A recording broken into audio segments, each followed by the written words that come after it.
Merci, très cher serviteur de Dieu, à Christ soit la gloire. Je suis très heureux de vous retrouver encore ce matin, ce samedi si merveilleux. Je dis grand merci à l'évêque principal et je salue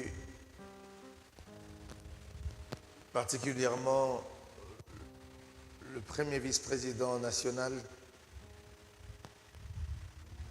Bishop Mapassa Baolimo, et tous les évêques et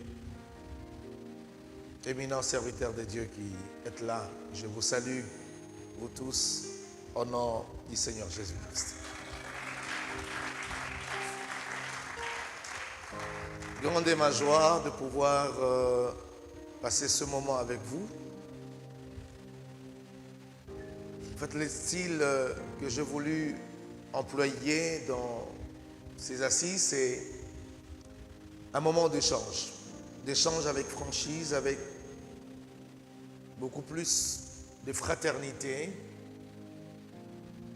tout en mettant en accent le sens de responsabilité, mettant un accent particulier, voilà ce que je voulais dire, à ce sens de responsabilité que nous avons, et aussi le devoir solennel que Dieu a donné à l'Église du Réveil du Congo. Je l'ai dit dès le premier jour où nous avons commencé à échanger. Et j'y reviens, je reste convaincu que pour le décollage de cette nation, il faudrait que l'Église prenne conscience. Aussi longtemps que nous serons en train de sombrer dans la distraction et de ces choses qui ne verront jamais jour. Et de ces prophéties qui vont être retardées. Nous avons une responsabilité énorme, très cher serviteur de Dieu.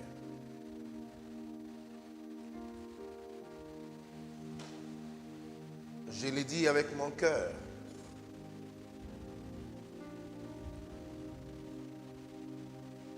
Si on ne peut pas comprendre que nous avons failli à notre mission depuis un certain moment et que nous devons, en ce jour, prendre conscience et prendre nos responsabilités à main, il doit y avoir quelque chose qui cloche et qui dérange. Mais je peux vous rassurer, très chers serviteurs de Dieu, que ce temps est donné à notre Église de pouvoir redresser les choses. C'est à notre génération la responsabilité de donner de l'espérance à cette nation. Peut-être qu'il y a de ces gens qui ne le comprennent pas. Je peux vous garantir, d'ici quelques années, les gens comprendront. Malheur à celui qui comprendra en retard. Mais vous qui êtes déjà dans le bateau, je vous demande de raffermir votre position et de vous mettre en confiance. Et de revêtir ces casquettes que Dieu vous donne aujourd'hui avec fierté. Et de prendre à bras le corps la vision que Dieu nous donne.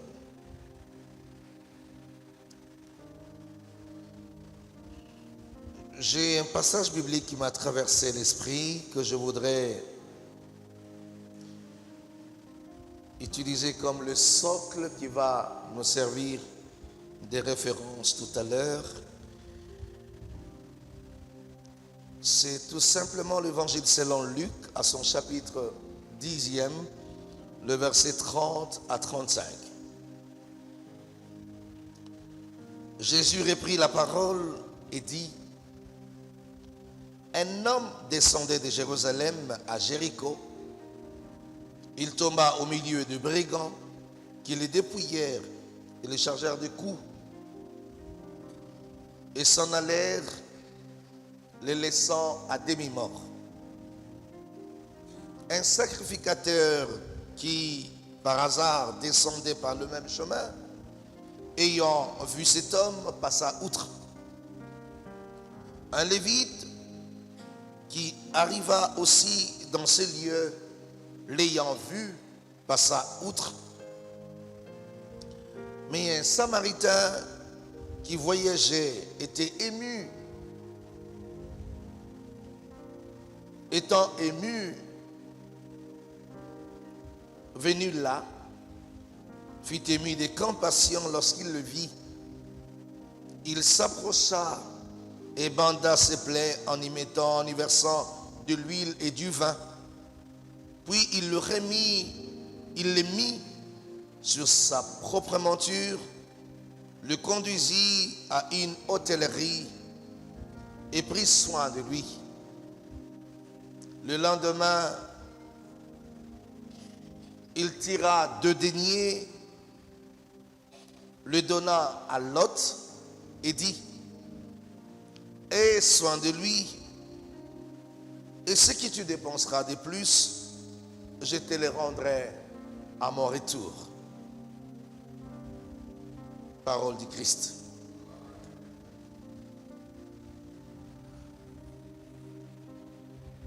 Très chers serviteurs de Dieu, c'est un passage que nous connaissons certainement. Je crois qu'en tant que prédicateur et grand lecteur de la Bible, c'est un passage certainement que nous connaissons par cœur. Il s'agit d'une comparaison que le Seigneur a voulu faire au sujet du prochain. Il parlait de l'amour et de la considération des autres. Mais j'ai trouvé dedans beaucoup plus de valeurs et des leçons, pas seulement des leçons, mais des enseignements au sujet de l'homme pasteur que nous sommes.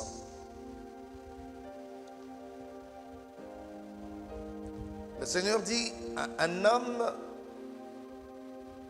venait de Jérusalem et il descendait à Jéricho.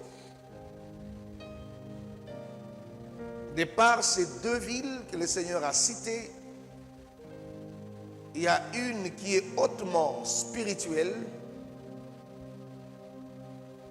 et l'autre ressemble presque à une ville maudite. On parle de Jéricho.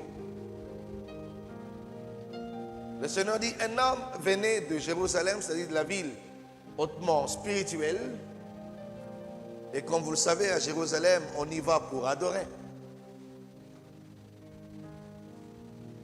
Et quittant ce lieu d'adoration, il se rendait à Jéricho. Certainement, il devait être de Jéricho, mais au moins, il venait de la présence de Dieu, de Jérusalem. Chemin faisant, il rencontre des brigands.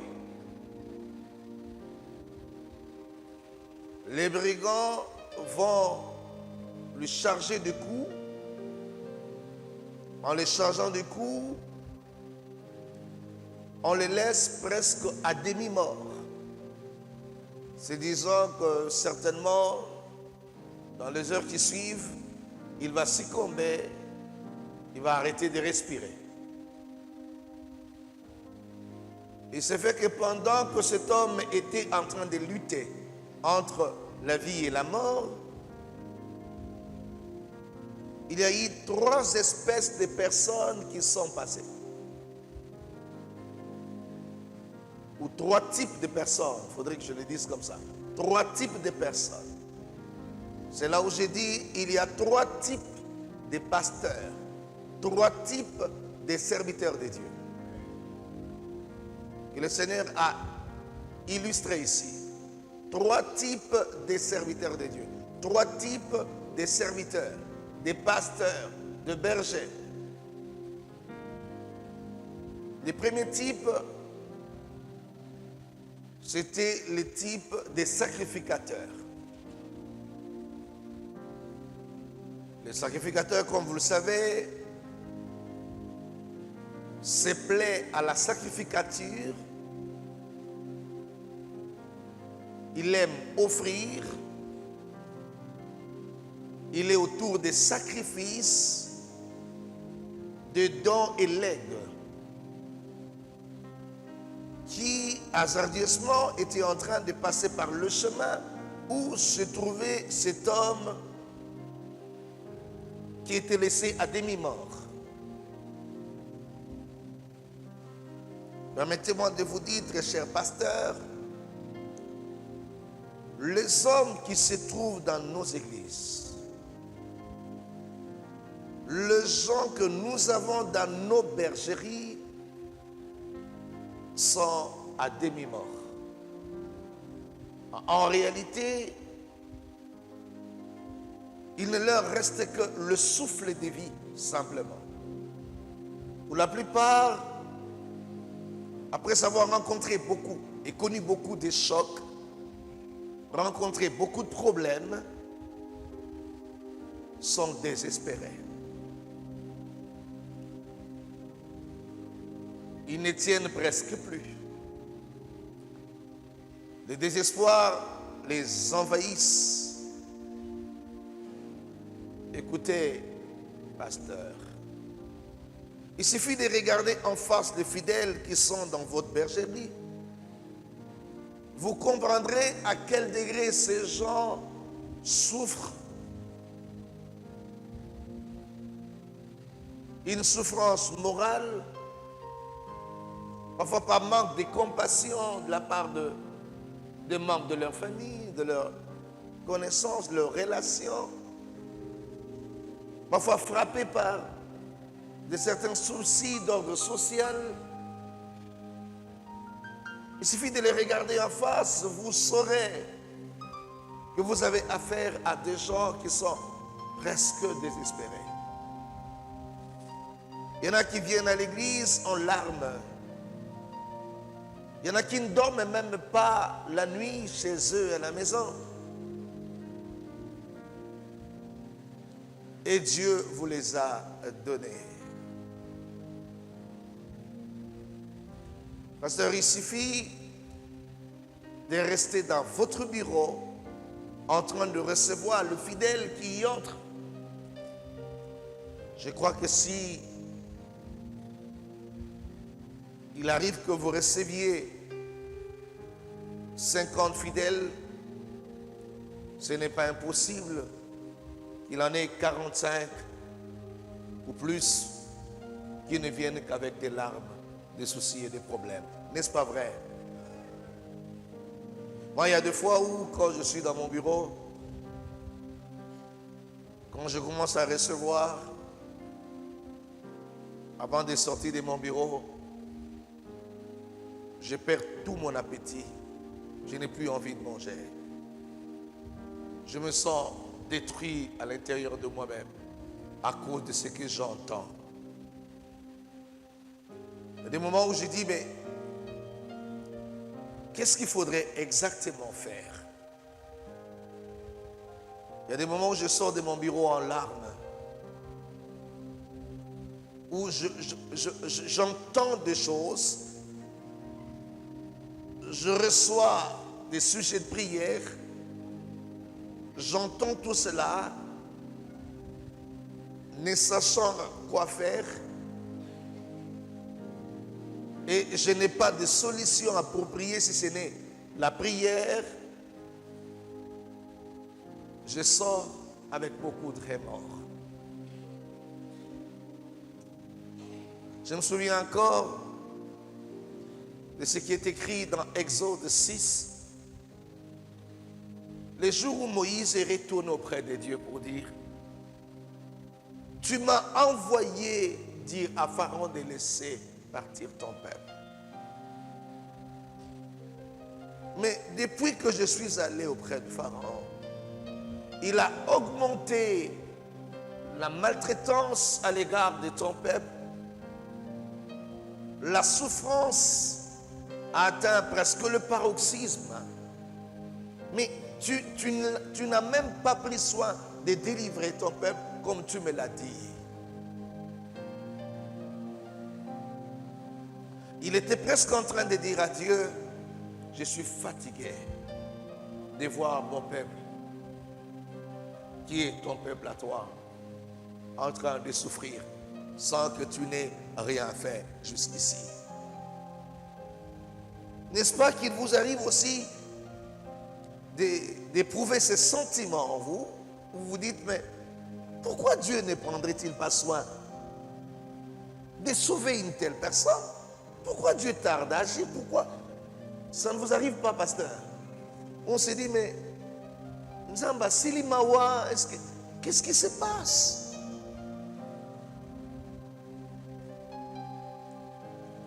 Nous avons affaire à un peuple qui est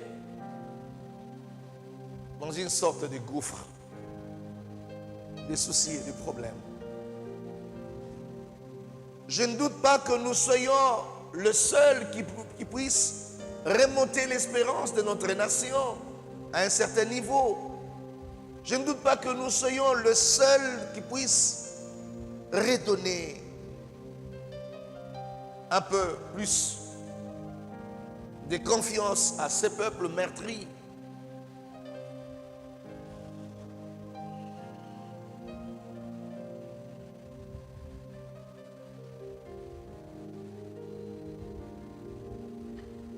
Les gens qui sont dans nos églises sont l'image de cet homme qui était laissé à demi-mort.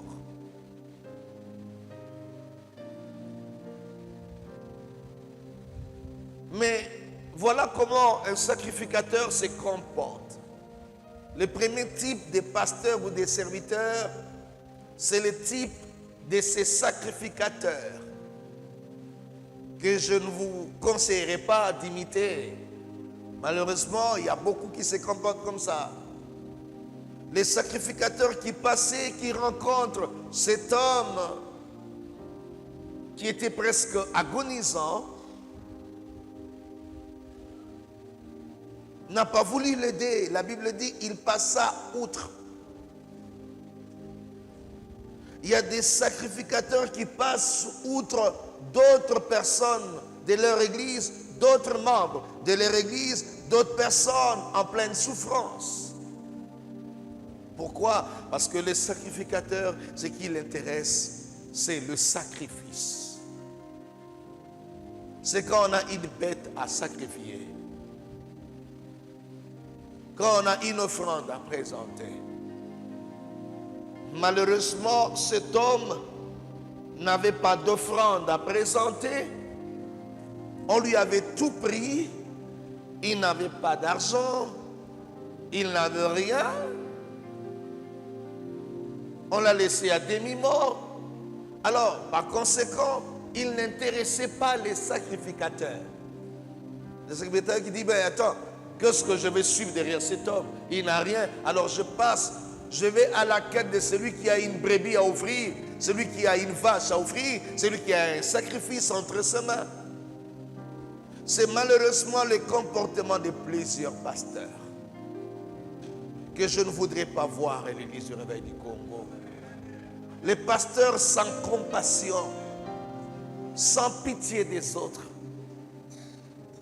qui vivent presque sans cœur, qui préfèrent eux manger, eux avoir, et les autres souffrir. Et les fidèles abandonnés à leur triste sort. Pasteur, nous n'avons pas que la prière à donner. Nous avons aussi les deux deniers à donner. L'attention sur les fidèles ne doit pas être motivée par le présent. Pasteur, je vous le dis en vérité. Si dans votre fonctionnement, vous ne visez que les intérêts, ce dont vous avez besoin pour votre survie, vous n'irez pas loin dans votre ministère. Si vous n'êtes à la quête que des fidèles qui ont l'argent, des fidèles qui ont le moyen et que vous négligez ceux qui en manquent, vous ne ferez pas long chemin dans votre ministère. Aujourd'hui, je rends grâce à Dieu. Je vais vous dire une vérité. J'ai une petite chance dans ma vie. Je dis c'est une chance. Pourquoi? Parce que dans l'église que Dieu m'a donné conduire, je n'ai jamais reçu un homme riche qui vient dans mon église. Non. Tous les gens que j'ai reçus dans mon église, tous étaient venus à l'église à un niveau très bas. Et en particulier des étudiants qui n'avaient presque rien à me donner. Je me souviens à l'époque, pour réunir le loyer de $100 pour notre église, il fallait peiner, on pouvait faire 2 mois sans réunir $100. J'ai reçu tous ces gens qui n'étaient rien, mais je vous assure, j'ai vu comment Dieu les a bénis sous mes yeux et sous mes mains et sous mon onction. Au départ, je n'avais personne qui pouvait sortir comme ça. 50 et $100, c'était difficile. Jusqu'à ce que j'arrive à un niveau où un jour, l'un des fidèles était en mesure de me donner comme ça $100 000. Mais qui au départ n'avait même pas $10 entre ses mains. Pasteur, les fidèles que Dieu vous donne, il faut les considérer. Même quand ils n'ont rien, prenez soin d'eux. C'est un peuple à demi-mort, mais il n'est pas mort. L'essentiel, c'est le peu de souffle qu'il a. Travaillez ce peu de souffle pour le rendre important et vous aurez les dividendes de demain. Ne courez pas derrière les fidèles qui ont déjà beaucoup d'argent. Ils vous donneront sans vous considérer. Mais ceux-là que Dieu bénira au travers de votre ministère deviendront utiles à vous et à l'œuvre et aux autres. Prenez soin de vous occuper des fidèles que vous avez.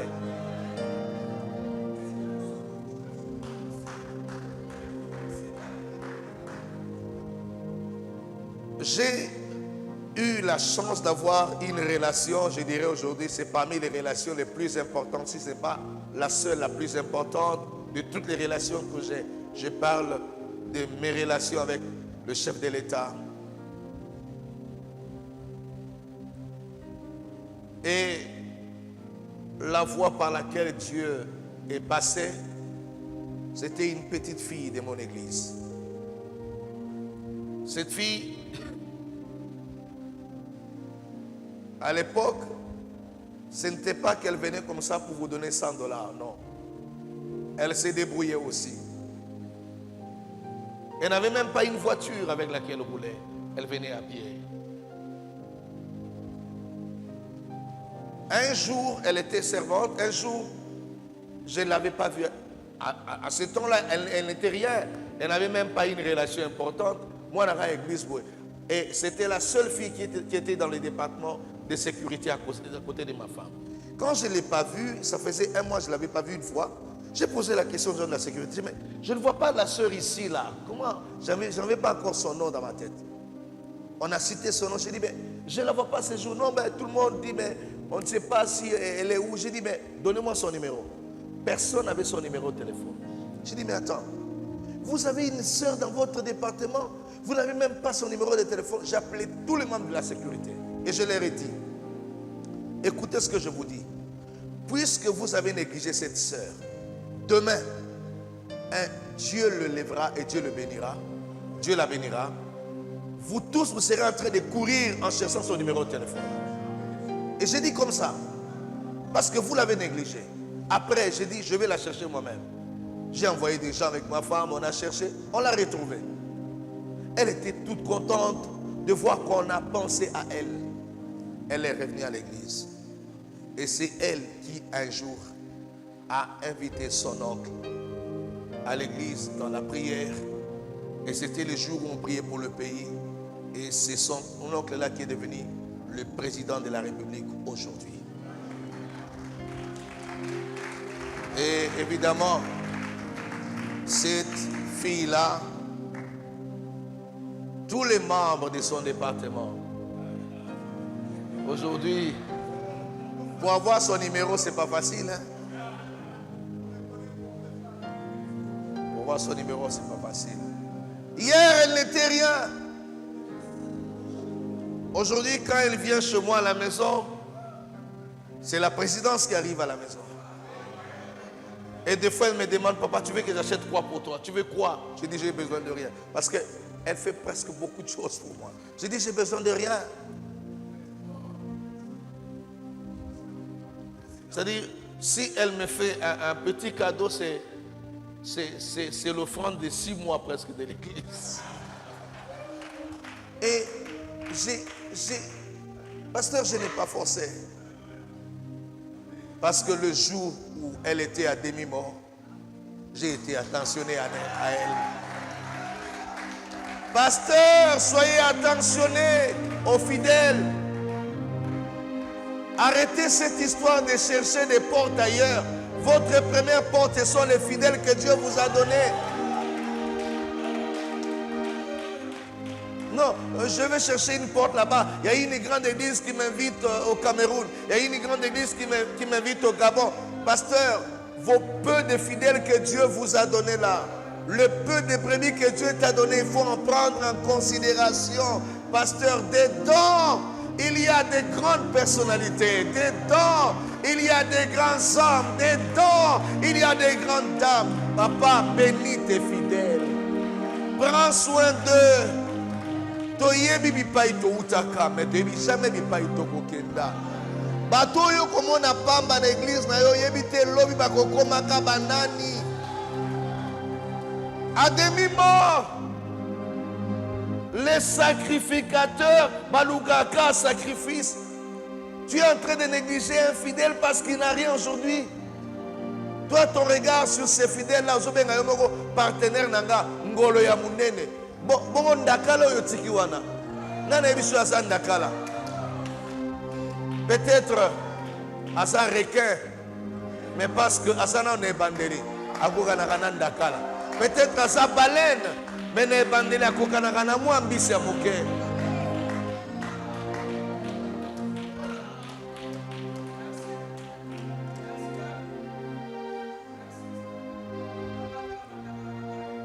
Ouais.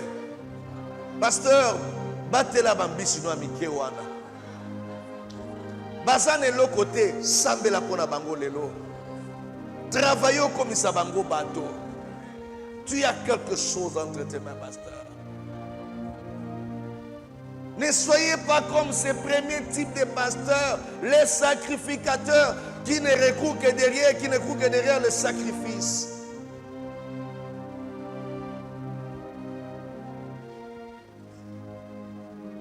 Pour nini, pour fidèle on a fondé à la kisens. Mais kisens nous a parfois nzela kaka motazo leka. Pour fondé à wapi? Na badara, afondé à wapi? Na maluku, afondé à wapi? Nana yebi avenir ya mwana wana. Nana yebi avenir ya mama wana to bana ne ba kokoma ka banani lobi.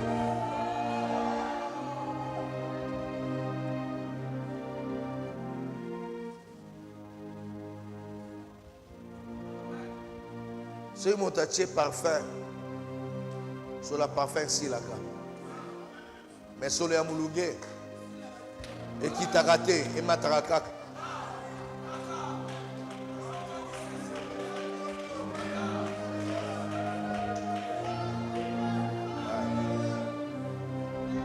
C'est ton fan n'a eu au parfum. C'est ton fan pendant 2 heures, 3 heures parfum aussi là. Mais son gars n'a pas sur la lipeka. Aussi la tête. Et kukoba kake. Voyez. Soki okangami na moto aza na pasi, akobosa na ko jamais.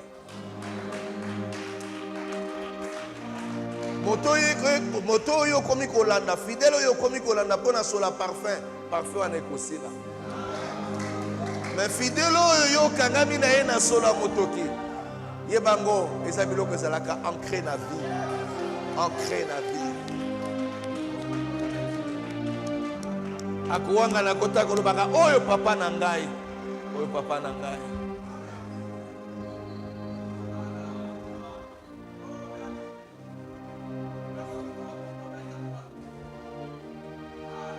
Pasteur, ne néglige pas les fidèles que Dieu te donne.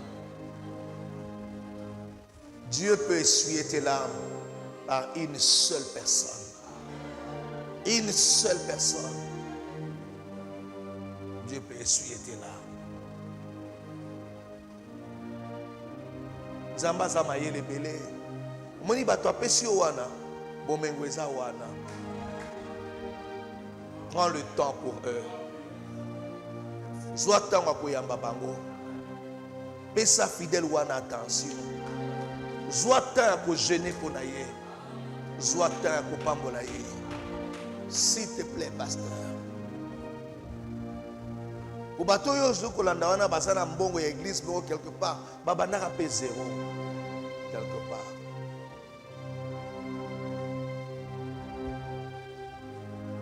Le sacrificateur est passé outre. Mais le deuxième type de pasteur,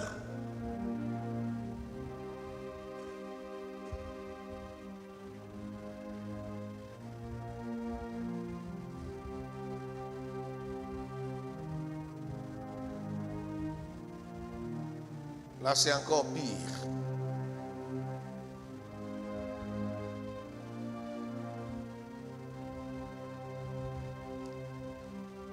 Pasteur, je voudrais employer le terme pour l'expression de la Bible.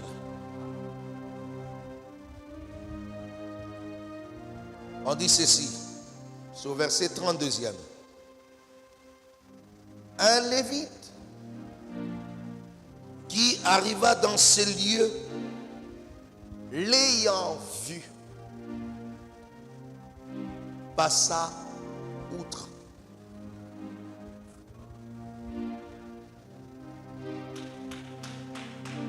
Les Lévites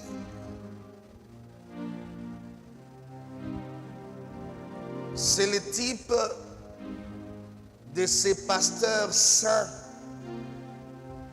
ou 4 fois saints, 5 fois saints, 7 fois saints, plus saint que Dieu, plus saint que Jésus.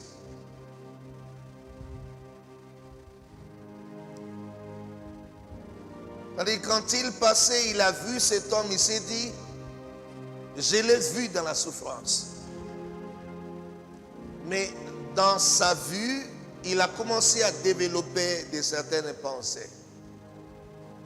Il s'est dit, à cette étape ici, pour que quelqu'un en arrive jusqu'à ce niveau, il doit certainement être un grand pécheur. Tu vois, son âme est sale. S'approcher de cette saleté, c'est pas bon. Il faut le laisser pourrir dans ses péchés. Lui, il faut d'abord la repentance avant de l'aider. Il faut qu'il se répande de son mal. La raison pour laquelle certainement le Lévite est passé outre sans aider cet homme, c'est parce qu'il a pensé que ce dernier était pécheur et chargé d'impureté. Il dit, je ne peux pas les sauver. Pasteur, même si Dieu permet à ce que vous tombiez sur une personne qui est remplie d'impureté, mais c'est une bonne raison que vous utilisiez votre degré de sainteté pour les sanctifier.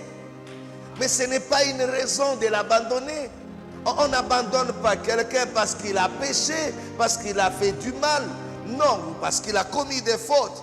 Non, il faut d'abord l'aider, on lui rappellera ses fautes. Après, il faut d'abord commencer par l'aider, le soutenir, le tirer de cette situation au départ. Il y a de ces gens que vous refusez d'aider parce que vous pensez qu'ils sont pécheurs. Si vraiment cela était une bonne raison pour que quelqu'un ne bénéficie d'aucun secours, alors Dieu ne nous regarderait pas. Parce que tous nous venons quelque part d'impureté et de péché.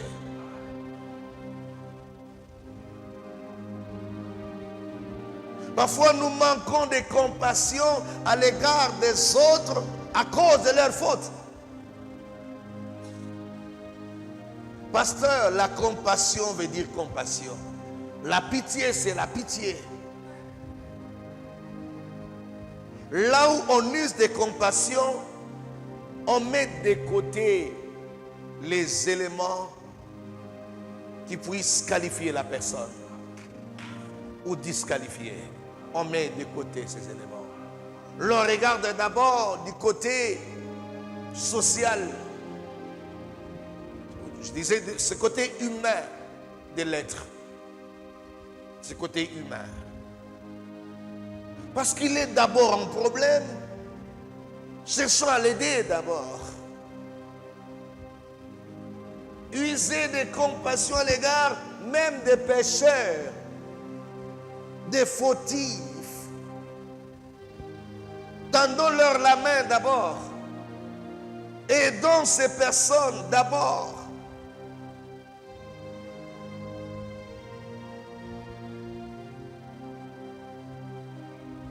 Là où on a besoin d'user de compassion, on n'a pas obligatoirement besoin de faire recours à la qualité de vie. On ne rappelle pas des fautes. L'urgence est d'abord de sauver quelqu'un, d'aider quelqu'un. Est-ce que nous avons ce cœur de pasteur? Est-ce que nous avons ce cœur de berger? Avez-vous déjà compris ce que le Seigneur a dit une fois? Que si un berger dirigeait son troupeau, son brebis, et qu'il y en a une qui tombe dans un trou, qu'est-ce qu'il va faire? Il laisse d'abord les 99, hein, et il suit celle qui est tombée dans un trou, n'est-ce pas? Et ne pensez pas que la brebis qui est tombée dans ce trou est tombée hasardeusement. Forcément, il y en a qui s'égare d'elle-même, elle est allée, elle voulait s'égarer, elle se retrouve dans un trou. Est-ce qu'on a d'abord besoin de rappeler à cette brebis la faute qu'elle a commise, qui l'a amenée jusqu'à ce niveau? On a d'abord besoin de la sauver, de la tirer de ce trou au départ. Pasteur, on ne chasse pas quelqu'un de l'église à cause de ses péchés. Parce que l'église, c'est le lieu de la sanctification. On doit accepter tout le monde.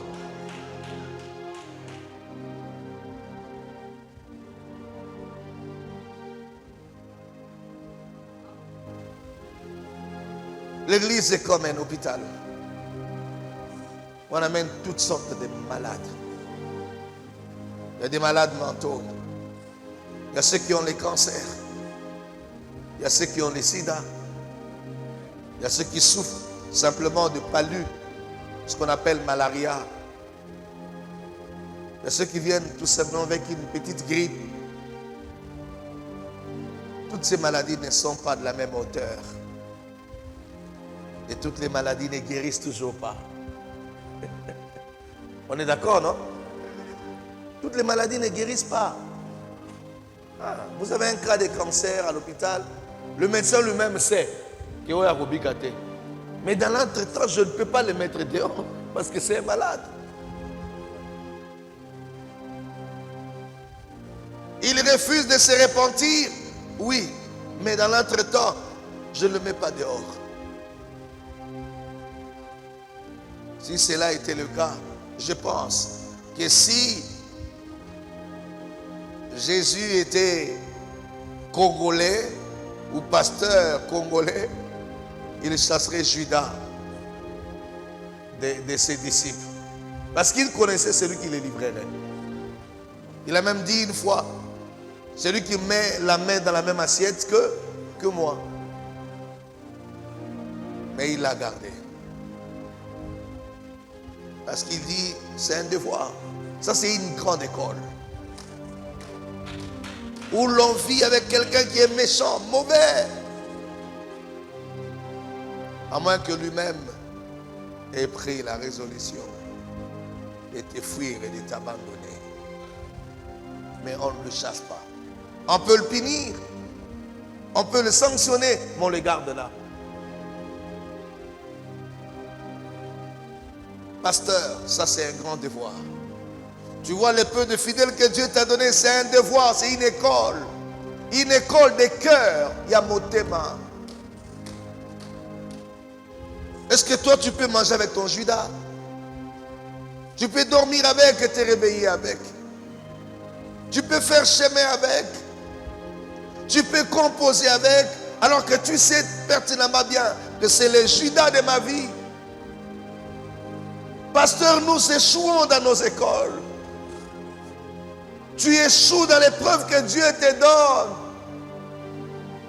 Tu deviens méchant depuis que Dieu t'a révélé que Moutoua Zandoki, ne Moukolorobibo Kabwananaye, Bongo Soki, Ozalaki Yesu, Nzambalakisio que Moutako livré yo yeyo. Orobengane la première année à ministère notaire. Yesu a fandana iti Moukolo aliwanaye. Pasteur, vous échouez. Je parle de ceux qui sont sous votre pouvoir. En tant que berger, en tant que pasteur.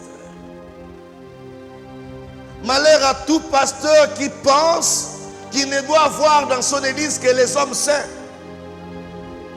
Je le répète, il y aura des Judas que Christ a qualifiés de fils de la perdition. Mais il est là. C'est une école. Je n'ai pas vu quelque part où le Seigneur en envoyant les disciples par deux, il dit, Judas yoko qui n'était pas dans mon clarté. Atseki bangonyo so na san moko. Auti na bangonyo so mi bale on ira sa moto malam, mais na moté ma ebeka sa moto malam moté. Pasteur, c'est une grande épreuve. N'a monité quelque part où Jésus a constitué une prédication pour mettre Judas mal à l'aise.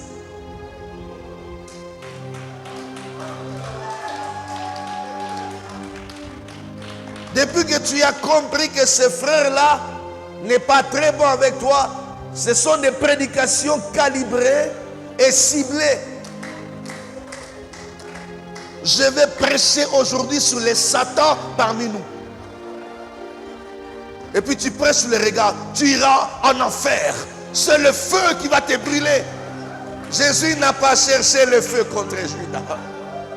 Il a même laissé Judas l'embrasser en disant, fais ce que tu es venu faire.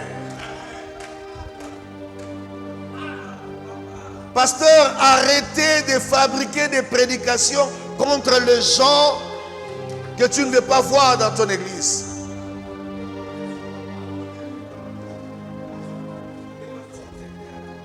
Prêche Christ. Prêche l'amour de Dieu.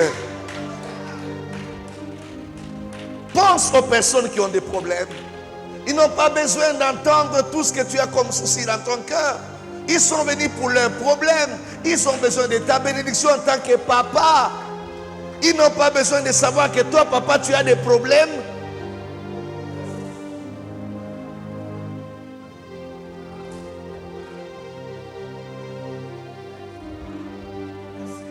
Je n'ai pas vu là où Christ a catélé Judas et tout, babi, à Zokoufané.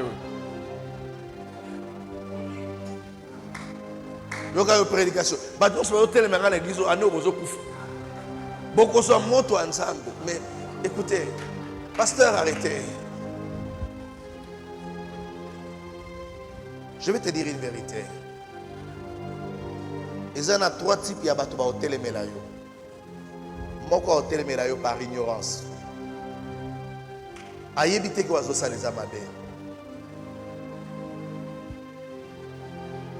On soit au télémélo par procuration. C'est-à-dire, il a été mandaté de défendre quelqu'un. Il pense qu'à ce télémélo pour en mon avis, ça la mabé dans mon hôtel. Et celui-là aussi, on peut le récupérer. Les gens tout ça au télémélo parce que aligner réellement malheur nayo. Alors, où aligner malheur nayo? La Bible dit les méchants fuient.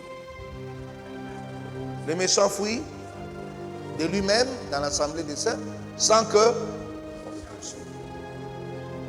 à aucun des. Mais deux types il faut changer avec le temps. Non, non, il y a un pasteur Limbi Sangai. Ben, il y a erreur. Tu as déjà entendu ça?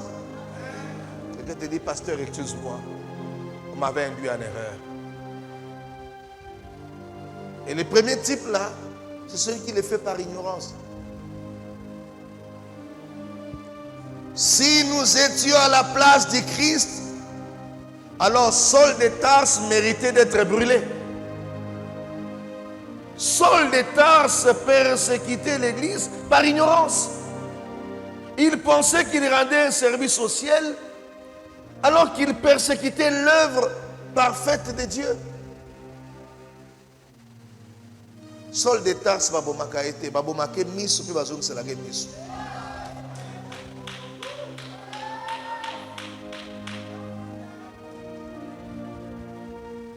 S'il vous plaît. Je vais vous dire une vérité, pasteur. Détrompez-vous si vous pensez que dans votre bergerie, dans votre équipe de serviteurs ou dans votre entourage, vous n'aurez que des saints. Détrompez-vous. Je vous le dis avec mon cœur. Si cela était le cas, si ça devait être la condition, alors Christ n'aurait pas Judas à ses côtés.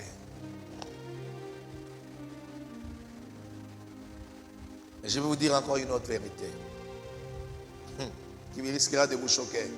Pasteur, ne pensez jamais que Dieu vous révélera l'état d'âme de toutes les personnes qui sont à vos côtés. Aïbio. Zam, aïbio bien.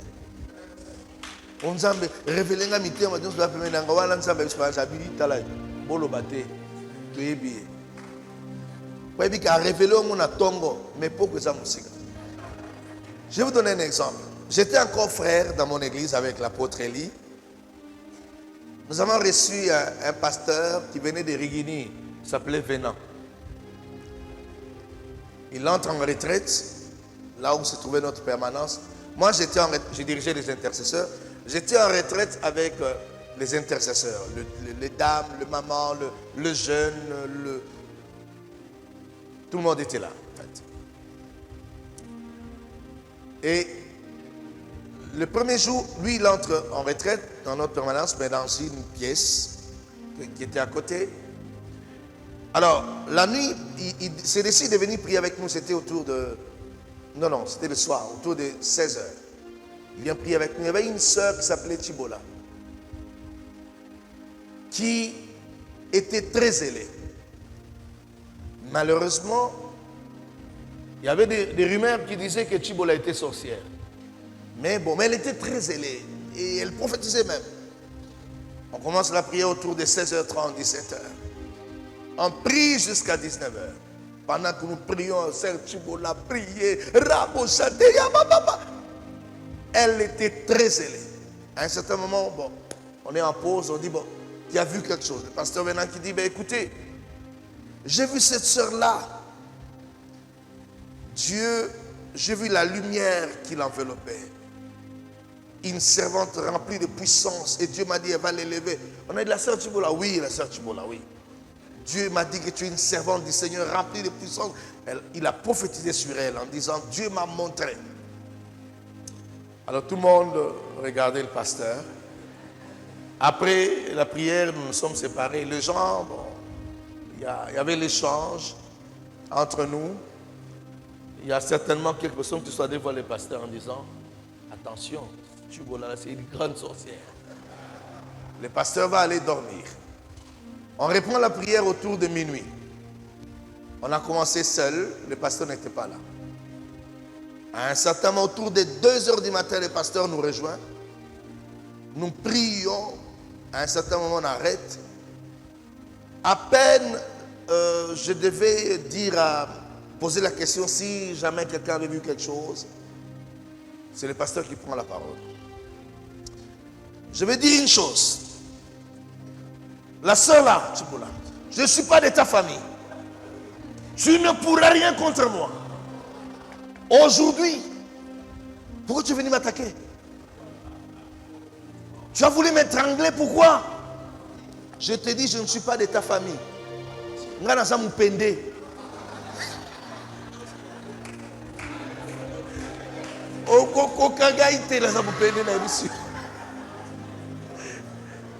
Alors ça devenait sérieux.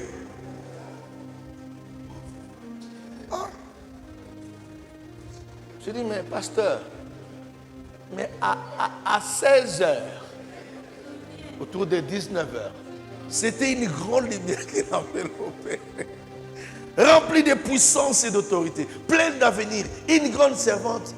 Mais comment ça se transforme? Autour de 2 heures du matin, elle devient sorcière. Oh non, non, non, non, il ne faut pas me rappeler ça. On a beau une distraction.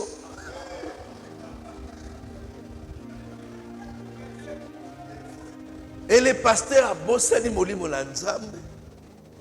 Alobi yasa mupende. Makile na ndoto na okokaete. C'est-à-dire au quotidien de bureau la bilo balubo kokuta na oyangai.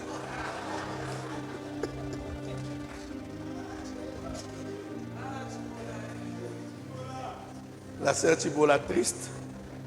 Elle dit, pasteur, moi? Oui, toi, sorcière. Et vous savez c'est quoi simplement? C'est parce qu'on lui a raconté des choses. Qu'est-ce que nous allons dire par là? Est-ce que c'est réellement Dieu qui avait révélé des choses au pasteur? Est-ce que réellement... Non, ça peut être aussi vrai que c'était Dieu. Mais ce qu'il a entendu a changé son cœur. Pasteur Oboyo Kakasio Bato. Et ko bébé c'est là motema sur moto mususu. Laisse Dieu te témoigner des gens qui sont autour de toi. Laisse Dieu te parler. Arrête d'entendre les gens qui viennent accuser les autres, critiquer les autres à tes côtés. Pasteur, tu dois rester pasteur. Moi, je connais un pasteur qui dit, na créa branche pour y renseignement dans l'église. Il y a branche à renseignement. Il y a un air dans l'église. C'est-à-dire, branche pour renseignement, copier l'information. Deni frère ou anaza. Au monde ndérini. Branche à renseignement. Mais Saint-Esprit a révélé le côté. Renseignement dans l'église. Vous bara, et moi je dis na bon botano ma pasteur azandeni. Bolandela landela wana. Renseignement. Bakobe bisobo tema. Pasteur, fais confiance au Saint-Esprit. Même les plus mauvais entendent la voix de l'Esprit. À l'égard de celui qui est beaucoup plus pécheur ou mauvais de l'église, Dieu te l'a donné comme brebis. Okobotaka jamais bananyo sur ndenge moko. Moko kozala malamu, moko kozala mabe, moko kozala makasi, moko kozala faible. Tu n'auras que ce genre de personnes autour de toi. Il y a une différence entre donner la responsabilité à quelqu'un et supporter quelqu'un, quel que soit son état. Je peux ne pas te donner des responsabilités, mais je te supporte quand même. Je n'ai pas le droit de te foutre dehors. Pasteur, non, na lobité, na koloba. Ah, ma kambese belé. Tout ça, nous avons un deuxième type. Non, na lobité, pasteur. Ici, je parle du cœur des serviteurs. Le cœur des serviteurs. Pasteur, ne ciblez pas de bonnes personnes à l'église pour ne donner de la compassion, de l'attention, de l'amour qu'à eux. Tu dois aimer tout le monde. Osa papa batunyon son. Soki nzambe apongisa ekobimisa moika pona bato malamu. Alors akoki kozala nzambe mpona nini? Aza nzambe ya bato malamu, aza mpe nzambe ya bato mabe.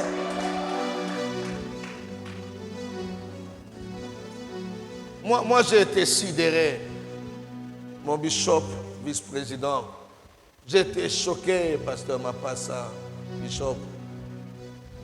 Quand dans Daniel 2, j'entends le prophète Daniel dire au roi, ô roi, tu es le roi des rois. Car Dieu t'a choisi, Dieu t'a établi. Ah bon? Mais Nebuchadnezzar était un occultiste.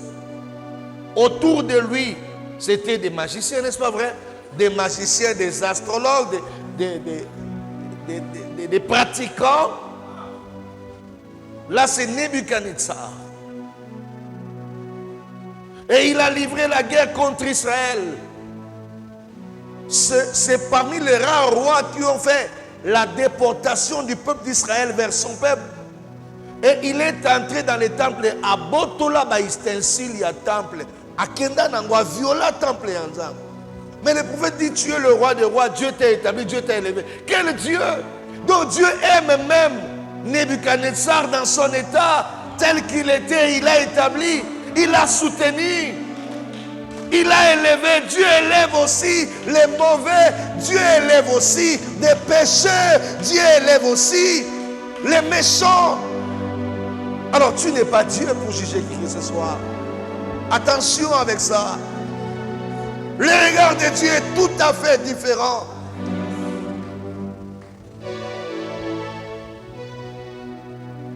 Un prophète parle à un roi qui n'avait pas le Dieu d'Israël comme Dieu.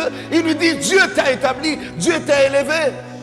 Dieu élève un occultiste. La souveraineté de Dieu n'est pas à discuter, n'est pas à mettre sous jugement.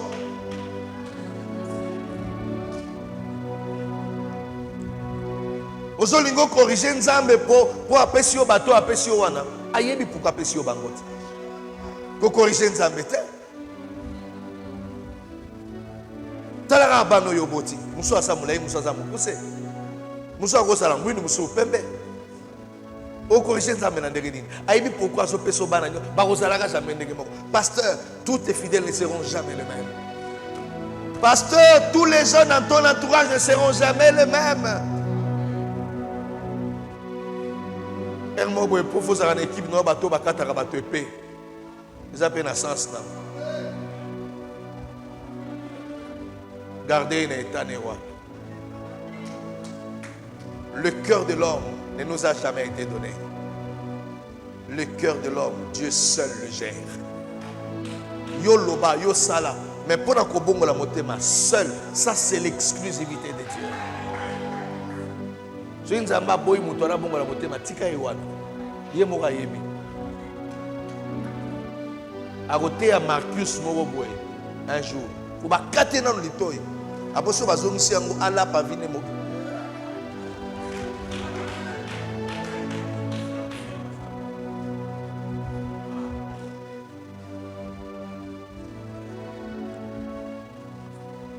Dans ma vision, moi à l'église, quelqu'un ne devient jamais pasteur. Je ne reconnais jamais, dans ma communauté, je ne reconnais jamais quelqu'un dans le ministère s'il ne passe par la bergerie. On commence par être berger. Même si vous en appelez à vous à l'apôtre, docteur, banane vous à la berger. Pour moi, je pense qu'il faut avoir d'abord le cœur. Tourner vers les brebis. Si vous allez nous berger, vous n'allez jamais un bon ministre. Yekolana nous combattre la bampate. Yekolana nous kozwa mawaya bampate. Avant comme apôtre, comme évêque, comme nini, zalana na mawaya bampate. Berger.